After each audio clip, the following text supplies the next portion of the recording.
ಸ್ನೇಹಿತರೆ ಎಲ್ರಿಗೂ ನಮಸ್ಕಾರ. ನಾನು ನಿಮ್ಮ ಗೆಳೆಯ ವೀರ ಸಂದೇಶ ಯೂಟ್ಯೂಬ್ ಚಾನಲ್ನ ಸ್ನೇಹಿತ ರಮೇಶ್. ನೆನ್ನೆ ತಾನೆ T20 ವರ್ಲ್ಡ್ ಕಪ್ ನ್ಯೂಜಿಲೆಂಡ್ ಹಾಗೂ ಭಾರತ ತಂಡಗಳ ನಡುವೆ ವರ್ಲ್ಡ್ ಕಪ್ ಫೈನಲ್ ಪಂದ್ಯ ನಡೀತು. ಅದರಲ್ಲಿ ಭಾರತ ತಂಡ ಅಜೇಯವಾಗಿ T20 ವರ್ಲ್ಡ್ ಕಪ್ ಅಂದರೆ 3ನೇ ವರ್ಲ್ಡ್ ಕಪ್ ಗೆಲ್ಲುವುದರ ಮೂಲಕ T20 ವರ್ಲ್ಡ್ ಕಪ್ಪಲ್ಲಿ ನಮ್ಮನ್ನು ಮೀರಿಸೋರು ಯಾರೂ ಇಲ್ಲ ಅನ್ನೋದನ್ನು ಮತ್ತೊಮ್ಮೆ ಸಾಬೀತುಪಡಿಸಿದಂಗೆ ಆಯಿತು. ಎಲ್ರಿಗೂ ಖುಷಿ ಆಯಿತು. ನೋಡ್ತಾ ನಾವಂತೂ ತುಂಬ ಉನ್ಮಾದಕ್ಕೆ ಹೋಗ್ಬಿಟ್ಟಿದ್ರಿ. ಯಾಕಂದರೆ ಕ್ರಿಕೆಟ್ ಅಂದರೆ ನಮ್ಮ ಭಾರತ ದೇಶದ ಇತಿಹಾಸ, ನಮ್ಮ ಭಾರತ ದೇಶದ ಅಭಿಮಾನ. ಈ ಕ್ರಿಕೆಟ್ ಅನ್ನೋ ಒಂದು ಗೇಮು ಅಂತ ಅನ್ನೋದಕ್ಕಿಂತಲೂ ಹೆಚ್ಚಿನಾಗಿ ನಮ್ಮ ದೇಶದ ಅಭಿಮಾನ ಇದರಲ್ಲಿ ಹೆಚ್ಚಾಗಿ ತಲೆದೋರುತ್ತೆ. ಈ ಕ್ರಿಕೆಟ್ ಇತಿಹಾಸ ಯಾಕಪ್ಪ ಅಂದರೆ ಕ್ರಿಕೆಟ್ನ 2020 ವರ್ಲ್ಡ್ ಕಪ್ ಕ್ರಿಕೆಟನ್ನು ಉದ್ಘಾಟನೆ ಮಾಡಿದ್ದು ನಮ್ಮದೇ ದೇಶದ ಸಿಕ್ಸ್ಗಳು ಬಾರಿಸ್ತಾ ಇದ್ದ ವೀರಾದಿ ವೀರ ಅಂತ ಕರೆಸ್ಕೊತಾ ಇದ್ದಾರೆ ವೀರೇಂದ್ರ ಸೆಹ್ವಾಗ್ ಅವರು. ಯಾಕಂದರೆ 2020 ವರ್ಲ್ಡ್ ಕಪ್ಪಲ್ಲಿ ನಡಿಬೇಕಾಗಿದ್ದಿದೆ 6ಗಳು 4ಗಳು ಆರ್ಭಟ. ಆದ್ದರಿಂದ ನಮ್ಮ ದೇಶದ ಒಂದು ಲೆಜೆಂಡ್ ಕೈಯಲ್ಲಿ ಈ 2020 ವರ್ಲ್ಡ್ ಕಪ್ನ ಪ್ರಾರಂಭ ಮಾಡಿಸಿದ್ದು ಕೂಡ ತುಂಬ ಒಳ್ಳೆಯದಾಯಿತು ಅನಿಸುತ್ತೆ. ಯಾಕಂದರೆ ಆ ಒಂದು 2020 ವರ್ಲ್ಡ್ ಕಪ್ಪು ಪ್ರಾರಂಭ ಮಾಡಿ 19 ವರ್ಷ ಆಯಿತು. 2007ನೇ ಇಸ್ವಿಯಲ್ಲಿ ಉದ್ಘಾಟನೆ ಆಗಿದ್ದು. ಅದನ್ನು ಮೊದಲನೇ 2020 ವರ್ಲ್ಡ್ ಕಪ್ಪು ನಮ್ಮ ಭಾರತ ದೇಶಕ್ಕೆ ಬಂತು. ಆದರೆ ಎಲ್ಲದಕ್ಕೂ ಕ್ರಿಕೆಟ್ ಇತಿಹಾಸದಲ್ಲಿ ಮೈಲುಗಲ್ಲಾಗಿರುವ ಆಸ್ಟ್ರೇಲಿಯಾ ತಂಡವನ್ನೇ ಮೀರಿಸಿ, ಅಂದರೆ ಸೌತ್ ಆಫ್ರಿಕಾ, ಆಸ್ಟ್ರೇಲಿಯಾ ಹಾಗೂ ಒಂದು ಒಳ್ಳೊಳ್ಳೆಯ ತಂಡಗಳನ್ನೇ ಮೀರಿಸಿ ಫೈನಲ್ ಬಂತು, ಕಪ್ ಹೊಡಿತು. ಮೊದಲನೇ ಕಪ್ಪು ಭಾರತ ದೇಶದ್ದಾಯಿತು. ಇನ್ನು ಕೆಲವು ತಂಡಗಳಲ್ಲಿ ಬೇರೆ ಯಾರ್ಯಾರು ಗೆದ್ದರು. ಹಾಗೂ ಮೊನ್ನೆ ತಾನೇ ಹೋದ ವರ್ಷ ನಡೆದ ಒಂದು ಕಪ್ನಲ್ಲಿ ಅದು ಕೂಡ ಭಾರತ ತಂಡವೇ ವಿನ್ ಆಯಿತು. ಈಗಲೂ ಸಹ ಭಾರತ ತಂಡವೇ ವಿನ್ ಆಯಿತು. ನಮಗೆಲ್ರಿಗೂ ನಂಬಿಕೆ ಇತ್ತು, ಯಾಕಂದರೆ ಭಾರತ ತಂಡನೇ ಗೆಲ್ಲೋದು ಅಂತ. ಯಾಕಪ್ಪ ಅಂದರೆ ಭಾರತ ತಂಡ ಛಲದಿಂದ ಸಾಗಿತ್ತು, ಎಲ್ಲ ಪಂದ್ಯಗಳನ್ನು ಗೆದ್ಕೊಂಡೇ ಬಂದಿತ್ತು. ಒಂದೇ ಮಿಸ್ಟೇಕ್ ಏನಪ್ಪ ಅಂದರೆ ಸೌತ್ ಆಫ್ರಿಕಾ ಮೇಲೆ ಸೋತಿದ್ದು. ಯಾಕಂದರೆ ಆ ಸೌತ್ ಆಫ್ರಿಕಾ ಮೇಲೆ ಒಂದು ಪಂದ್ಯ ಸೋತಿದ್ದಕ್ಕೆ ಒಳ್ಳೆಯದಾಯಿತು ಅಂತ ನಮಗೆ ಅಭಿಪ್ರಾಯ. ಯಾಕಂದರೆ ಸೋಲಿನ ಒಂದು ರುಚಿ ಕಂಡಾಗಲೇ ಯಾವ ರೀತಿ ಗೆಲ್ಲಬೇಕು ಅಂತ ಮನಸ್ಸಿಗೆ ಒಂದು ಐಡಿಯಾಲಜಿ ಬರೋದು. ಆ ಐಡಿಯಾಲಜಿ ನಮ್ಮ ಸೋಲಿನ ಮುಖಾಂತರ ಒಂದು ಐಡಿಯಾಲಜಿ ನಮ್ಮ ಭಾರತ ದೇಶದ ತಂಡದ ಒಂದು ಆಟಗಾರರಿಗೆ ಬಂತು ಅಂತ ಕಾಣಿಸುತ್ತೆ. ಈಗ ಒಂದು ಇತಿಹಾಸಕ್ಕೆ ಹೋಗೋಣ. ಈಗ ಈ 2020 ವರ್ಲ್ಡ್ ಕಪ್ಪಲ್ಲಿ ಆರಂಭಿಕ ಆಟಗಾರ ಏನು ಅಭಿಷೇಕ್ ಶರ್ಮಾ ಅಂತ ಏನಿದ್ರು, ಸಿಕ್ಕಾಪಟ್ಟೆ ಎಲ್ಲ ಮ್ಯಾಚ್ಗಳಲ್ಲೂ ಸೆಂಚುರಿ, ಹಾಫ್ ಸೆಂಚುರಿ, ಒಳ್ಳೆ ರಭಸದಿಂದ ಆಟ ಆಡ್ತಾಯಿದ್ರು. ಎಲ್ಲರೂ ಅಭಿಷೇಕ್ ಶರ್ಮಾ ಆದಮೇಲೆ ಹೋಗ್ಬಿಟ್ಟಿದ್ರು. ಆದರೆ ಈ 2020 ವರ್ಲ್ಡ್ ಕಪ್ಪಲ್ಲಿ ಏನಪ್ಪ ಆಯಿತು ಅಂದರೆ ಅಭಿಷೇಕ್ ಶರ್ಮಾದವರು ರನ್ನನ್ನು ಅನುಭವಿಸ್ತಾ ಇದ್ರು. ನೆನಾರು ಕೇಳಿದರು ಅಭಿಷೇಕ್ ಶರ್ಮಾ ಫೇಲ್ಯೂರ್ ಆದರು ಗುರು ಅಂತ. ನಾನು ಹೇಳಿದೆ ಇದ್ರು ಎಲ್ಲ ಫೇಲ್ಯೂರ್ ಆದರೂ ಕೂಡ ಇವ್ರು ಫೈನಲಲ್ಲಿ ಅವರು ತೋರಿಸ್ತಾರೆ ಅಂತ. ಯಾಕಂದರೆ ಅವ್ರಿಗೂ ಸಹ ಒಂದು ವ್ಯಾಲ್ಯೂ ಇರುತ್ತೆ ಗುರು, ಅದನ್ನು ಉಳಿಸ್ಕೊಳ್ಳೋದಕ್ಕೆ ಅವರು ಒಂದು ಏನಾದರೂ ಒಂದು ಐಡಿಯಾಲಜಿ ಮಾಡ್ತಾರೆ. ಇತ್ತೀಚಿನ ದಿನಗಳಲ್ಲಿ ಸಂಜು ಸ್ಯಾಮ್ಸನ್ ಒಳ್ಳೆ ಉತ್ತಮವಾದ ಪರ್ಫಾರ್ಮೆನ್ಸಲ್ಲಿ ಇದ್ದರು. ಒಳ್ಳೆ 2-3 ಮ್ಯಾಚ್ಗಳಲ್ಲಿ ಸಹ 89, 87 ಬಾರಿಸುವುದ್ರ ಮೂಲಕ ಆ ತಂಡವನ್ನು ಗೆಲುವಿನ ಸಾಗಿಸೋದಕ್ಕೆ ಅವರ ಒಂದು ಶ್ರಮ ಕೂಡ ತುಂಬ ಸಾರ್ಥಕ ಆಗಿತ್ತು. ಆದರೆ ಸಂಜು ಸ್ಯಾಮ್ಸನ್ ಆಗಿರ್ಬೋದು, ಅಭಿಷೇಕ್ ಶರ್ಮಾ ಆಗಿರ್ಬೋದು, ಇಶಾನ್ ಕಿಶನ್ ಆಗಿರ್ಬೋದು, ಹಾರ್ದಿಕ್ ಪಾಂಡ್ಯ ಆಗಿರ್ಬೋದು, ಎಲ್ಲರೂ ತುಂಬ ಪರ್ಫಾರ್ಮೆನ್ಸ್ ಮಾಡಿದ್ರು. ಯಾರ ಕೈಗೆ ಬ್ಯಾಟ್ ಸಿಕ್ಕಿದ್ರು 6-4ಗಳನ್ನ ಆಡ್ತಾಯಿದ್ರು.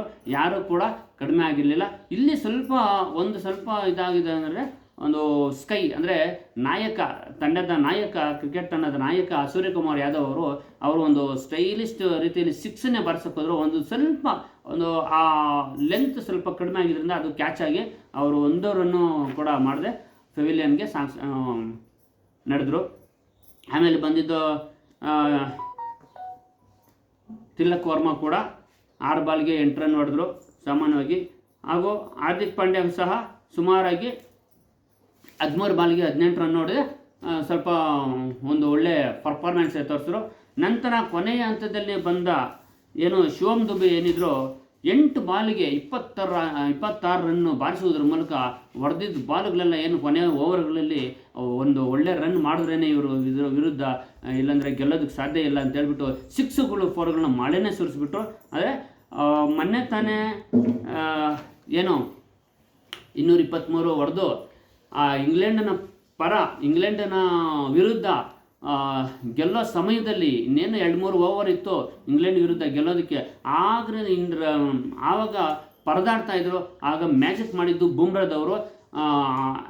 ಆದರೂ ಸಹ ಈ 253 ರನ್ ಹೊಡೆದ್ರೂ ಸಹ ನಾವು ಸ್ವಲ್ಪ ಸೋಲಿನ ಭೀತಿಯಲ್ಲಿ ಆತಂಕ ಅನುಭವಿಸ್ಬೇಕಾಯಿತು ಸ್ವಲ್ಪ ಹೊತ್ತು ಅಂತ ಮನಗಂಡು ಏನು ಮಾಡಿದ್ರು ಅಂದರೆ ಬಾರಿಸಿ ಬಿಸಾಕಿ ಇವಾಗ ಇನ್ನು ಅದಕ್ಕಿಂತಲೂ ಹೆಚ್ಚು ಅಂದರೆ ಇನ್ನೂ ಒಂದು 2 ರನ್ ಹೆಚ್ಚಾಗಿ 255 ರನ್ನಿಗೆ ಒಂದು ಆಟವನ್ನು ಮುಗಿಸಿದ್ರು. ಇಲ್ಲಿ ಏನಪ್ಪ ವಿಚಾರ ಅಂದರೆ ಇಲ್ಲಿ ಒಂದು ಇನ್ಸಿಡೆನ್ಸ್ ಇದೆ. ಇಲ್ಲಿ ನೆನ್ನೆ ನಡೆದ ಕ್ರಿಕೆಟ್ ಸ್ಟೇಡಿಯಮ್ಮು ನಮ್ಮ ದೇಶದ ಪ್ರಧಾನಮಂತ್ರಿಗಳಾದ ನರೇಂದ್ರ ಮೋದಿಯವರ ಹೆಸರನ್ನಿಟ್ಟ, ಅಂದರೆ ಗುಜರಾತ್ನ ಅಹಮದಾಬಾದ್ನಲ್ಲಿರೋ ನರೇಂದ್ರ ಮೋದಿಯವರ ಹೆಸರನ್ನು ಒಳಗೊಂಡ ಸ್ಟೇಡಿಯಮ್ಮು. ಇಲ್ಲಿ ಸ್ವಲ್ಪ ಕೀಟ್ಲೆಗಳು ಅದು ಇದು ನಡೀತಾ ಇರ್ತವೆ. ಯಾಕಂದರೆ ಒಂದು ರಾಜಕೀಯ ನಮ್ಮ ದೇಶದ ಪ್ರಧಾನಮಂತ್ರಿ ಅಂದರೆ ಒಬ್ಬ ರಾಜಕೀಯ ಒಂದು ಪಕ್ಷದಲ್ಲಿ ಇರೋದ್ರಿಂದ ವಿರೋಧ ಪಕ್ಷಗಳವರು ವಿಚಾರ ಅದು ಯಾಕಂದರೆ ಡಿಫ್ರೆನ್ಸ್ ಆಗಿರ್ತದೆ. ಯಾಕಂದರೆ 2023ರಲ್ಲಿ ನಡೆದ ಒಂದು ಆಸ್ಟ್ರೇಲಿಯಾ ವಿರುದ್ಧ ತಂಡ ನಮ್ಮ ಫೈನಲ್ಗೆ ಬಂದು ಆಸ್ಟ್ರೇಲಿಯಾ ವಿರುದ್ಧ ಏನೋ ಸೋತು ಅದು ಕೆಲವು ಜನಗಳು ವಿರೋಧವನ್ನು ಮಾತಾಡ್ತಾಯಿದ್ರು. ಈಗ ಆ ರೀತಿ ಮಾತಾಡೋಗಿರಲ್ಲ, ಅದು ಇನ್ಸಿಡೆಂಟ್ ಅಲ್ಲ ಅದು. ಯಾಕಂದರೆ 2023ರ 50-50 ಒಂದು ಕ್ರಿಕೆಟ್ನಲ್ಲಿ ಪ್ರತಿಯೊಂದು ಮ್ಯಾಚು ಸಹ ಗೆಲ್ತಾನೆ ಬಂದಿದ್ದರು. ಯಾಕಂದರೆ ಆಸ್ಟ್ರೇಲಿಯಾ ಮೇಲೂ ಕೂಡ ಒಂದು ಮ್ಯಾಚು ಸಹ ಗೆಲ್ಲದೆ ಕೊನೆಯ ಪಂದ್ಯದಲ್ಲಿ ಸೋಲನ್ನು ಅನುಭವಿಸಬೇಕಾಯಿತು. ಯಾಕಂದರೆ ನಮ್ಮ ಭಾರತ ದೇಶದ ತಂಡದ ಆಟಗಾರರಿಗೆ ಒಂದು ವೀಕ್ನೆಸ್ ಇದೆ ಗುರು. ಇದನ್ನಂತೂ ಎಲ್ರಿಗೂ ಕೆಲವ್ರಿಗೆ ಗೊತ್ತಿಲ್ಲ. ಅಂದರೆ ಈ ವೀಕ್ನೆಸ್ಸು ಕೆಲವೊಂದು ಸಲ ಅವರು ಏನೋ ಒಂದು ಒಳ್ಳೆಯ ಸಮಯದಲ್ಲಿ ಕೈ ಕೊಡ್ತಾ ಇರೋದು ಇದೇ ವೀಕ್ನೆಸ್ಸು. ಯಾಕಂದರೆ ಎಲ್ಲ ಪಂದ್ಯಗಳನ್ನು ಗೆದ್ಕೊಂಡ್ಬಂದಿದ್ರು. ಫೈನಲ್ನಲ್ಲಿ ಎಲ್ಲ ಪಂದ್ಯ ಆಸ್ಟ್ರೇಲಿಯಾನೇ ನಾವು ಸೋಲಿಸಿದ್ರೆ ನೆಕ್ಸ್ಟ್ ಫೈನಲ್ ನಾನು ಗೆಲ್ಲೋದು ಏನೂ ಕಷ್ಟ ಏನೂ ಇಲ್ಲ ಅಂತ ಸ್ವಲ್ಪ ಮೈ ಮರ್ತಿದ್ದಕ್ಕೆ ಆ ಪಂದ್ಯವನ್ನು ಅಂದರೆ 23ನೇ ಇಸ್ವಿಯಲ್ಲಿ ಒಂದು ಆಸ್ಟ್ರೇಲಿಯಾ ವಿರುದ್ಧ ಅದು 50ನೇ 50-50 ಪಂದ್ಯವನ್ನು ಸೋಲ್ಬೇಕಾಯಿತು. ಅದರಲ್ಲಿ ಇನ್ನೊಂದು ಆಸ್ಟ್ರೇಲಿಯಾದಂಥ ದೈತ್ಯ ಕ್ರಿಕೆಟ್ ಆಟಗಾರರ ತಂಡವನ್ನು ಫೈನಲ್ಗೆ ಬಿಡೋದೇ ದೊಡ್ಡ ತಪ್ಪುಗಳು. ಯಾಕಂದರೆ ಅವರು ಯಾವುದೇ ಕಾರಣಕ್ಕೂ 50-50ಯಲ್ಲಿ ಫೈನಲ್ಗೆ ಬಂದರೆ ಯಾವವರನ್ನು ಗೆಲ್ಲೋದಕ್ಕೆ ಬಿಡೋದಿಲ್ಲ. ಅವ್ರದ್ದೇ ಮ್ಯಾಚ್, ಅವ್ರದ್ದೇ ಪಂದ್ಯ ಆಗಿರ್ತದೆ. ಯಾಕಂದರೆ ಅವರ ಆ ಪರ್ಫಾರ್ಮೆನ್ಸ್, ಅವರ ಒಂದು ಛಲ, ಈ ಒಂದು ಛಲವನ್ನು 2020 ಕ್ರಿಕೆಟ್ನಲ್ಲಿ ನಮ್ಮ ಭಾರತ ತಂಡದವರು ಈ ಛಲವನ್ನು ಮುಂದುವರಿಸ್ಕೊಂಡು ಹೋಗ್ತಾ ಇದ್ದಾರೆ. ಆಸ್ಟ್ರೇಲಿಯಾಗೆ 50-50, ಭಾರತಕ್ಕೆ 2020. ಯಾಕಪ್ಪ ಅಂದರೆ ಅದು ಅವರ ಮನಸ್ಥಿತಿ. ಅದಕ್ಕೆ ಈ ಒಂದು ತಂಡ ನಮ್ಮ ಭಾರತ ದೇಶದ ತಂಡ ನಿನ್ನೆ ಒಂದು 2020 ಕ್ರಿಕೆಟ್ ಗೆಲ್ಲೋದಕ್ಕೆ ಒಂದು ಕಾರಣ ಏನಪ್ಪ ಅಂದರೆ ಆ ಒಂದು ಸೋಲು ಕೆಲವರಿಗೆ ಬೇಜಾರಾಗಿರ್ಬೋದು. ಯಾಕಂದರೆ ನಮ್ಮ ಭಾರತ ತಂಡ ಸೌತ್ ಆಫ್ರಿಕಾ ವಿರುದ್ಧ ಸೋಲ್ತಲ್ಲಪ್ಪ ಅಂತ ಸ್ವಲ್ಪ ಬೇಜಾರಾಗಿದ್ರು ಸಹ ಅದು ಒಳ್ಳೆಯದೇ ಆಯಿತು ಅಂತ ನಮಗೆ ಅನಿಸುತ್ತೆ. ಯಾಕಪ್ಪ ಅಂದರೆ ಎಲ್ಲ ಪಂದ್ಯಗಳನ್ನು ಗೆಲ್ತಾ ಬಂದರೆ ಅವರನ್ನು ನಮಗೆ ಯಾವುದೇ ಒಂದು ಗದ್ದೆಯಲ್ಲಿ ಆಡಿದ್ರೂ ಪರವಾಗಿಲ್ಲ, ನೀರಲ್ಲಿ ಆಡಿದ್ರೂ ಪರವಾಗಿಲ್ಲ, ನಾವು ಗೆದ್ದೇ ಗೆಲ್ತೀವಿ ಅಂತ ಓಪ್ನಿಂದ ಸ್ವಲ್ಪ ಯಾಮಾರಿ ಕೊನೆಯ ಪಂದ್ಯವನ್ನು ಕೈ ಚೆಲ್ಲಬೇಕಾಗುತ್ತೆ. ಆದರೆ ಆ ಸೋಲು ಸ್ವಲ್ಪ ಒಂದು ಇಂಗ್ಲೆಂಡ್ ವಿರುದ್ಧ ಒಂದು ಒಳ್ಳೆಯ ಪರ್ಫಾರ್ಮೆನ್ಸ್ ಮಾಡೋಕ್ಕಾಯಿತು. ಆ ಇಂಗ್ಲೆಂಡ್ ವಿರುದ್ಧ ಅಷ್ಟು ಸ್ಕೋರ್ ಮಾಡಿದರೂ ಸಹ ಕೆಲವೊಂದು ಸಮಯದಲ್ಲಿ ಸೋಲಿನ ಭೀತಿಯಲ್ಲಿ ಅನುಭವಿಸಬೇಕಾಗಿದ್ದಾಗ ಆ ಒಂದು ಭೀತಿ ಇಲ್ಲೂ ಬರೋದು ಬೇಡ ಅಂತ ಒಳ್ಳೆ ಪರ್ಫಾರ್ಮೆನ್ಸೇ ತೋರಿಸಿದ್ರು. ಆ ಒಂದು ಸೋಲಿನ ಒಂದು ಭೀತಿನೇ ಈಗ ಗೆಲ್ಲೋದಕ್ಕೆ ಸಾರ್ಥಕ ಆಗಿದ್ದು. ನ್ಯೂಜಿಲೆಂಡ್ಗೆ ಗೆಲ್ಲೋದಕ್ಕೆ ಒಂದು 3 ನಂಬಿಕೆ ಇತ್ತು. ಯಾವುದಪ್ಪ ಅಂದರೆ, ಒಂದು, ನರೇಂದ್ರ ಮೋದಿ ಸ್ಟೇಡಿಯಂನಲ್ಲಿ ಭಾರತ ತಂಡ ಗೆಲ್ಲೋದಕ್ಕೆ ಸಾಧ್ಯ ಇಲ್ಲ. ಯಾಕಂದರೆ ತಮ್ಮದೇ ದೇಶದ ಒಂದು ಸ್ಟೇಡಿಯಂ ಆದರೂ ಸಹ ಅಲ್ಲಿ 50-50ಯಲ್ಲಿ ಒಂದು ಆಸ್ಟ್ರೇಲಿಯಾ ತಂಡ ಗೆದ್ಕೊಂಡು ಹೋಗಿದ್ದು ಫೈನಲ್ನಲ್ಲಿ. ಅವರಿಗೆ ಒಂದು ಮನವರಿಕೆ ಇತ್ತು. ಆಮೇಲೆ ತದನಂತರ ಭಾರತ ಫಸ್ಟ್ ಬ್ಯಾಟಿಂಗು ತಗೊಂಡು ಸೆಕೆಂಡ್ ಬ್ಯಾಟಿಂಗ್ ಆಯ್ಕೆ ಮಾಡ್ಕೊಂಡು ಆಸ್ಟ್ರೇಲಿಯಾ ಗೆದ್ದಿದ್ದು 2. ಮೂರನೇದು ಬಂದು ಏನಪ್ಪ ಅಂದರೆ ನಾವು ಇದುವರೆಗೂ 50-50 ಆಗಲಿ 20-20 ಆಗಲಿ ಯಾವುದೇ ಒಂದು ಕಪ್ಪು ನಮಗೆ ಮುಡಿಗೇರಿಸ್ಕೊಳ್ಳಲಿಲ್ಲ. ಆದ್ದರಿಂದ ಈಗ ನಮ್ಮ ಈ ಪಂದ್ಯವನ್ನು ಗೆಲ್ಲಲೇಬೇಕು, ಈ ಒಂದು ಕಪ್ ಆದರೂ ಪ್ರಥಮ ಬಾರಿಗೆ ಆದರೂ ಈ ಒಂದು ಕಪ್ ಗೆಲ್ಲಲೇಬೇಕು ಅಂತ 3 ನಂಬಿಕೆಗಳಿದು ನ್ಯೂಜಿಲೆಂಡ್ಗೆ. ಆದರೆ ಆ ನಂಬಿಕೆಗಳನ್ನೆಲ್ಲ ತಲೆಕೆಳಗೆ ಮಾಡಿದ್ದು ನಮ್ಮ ಭಾರತ ತಂಡದ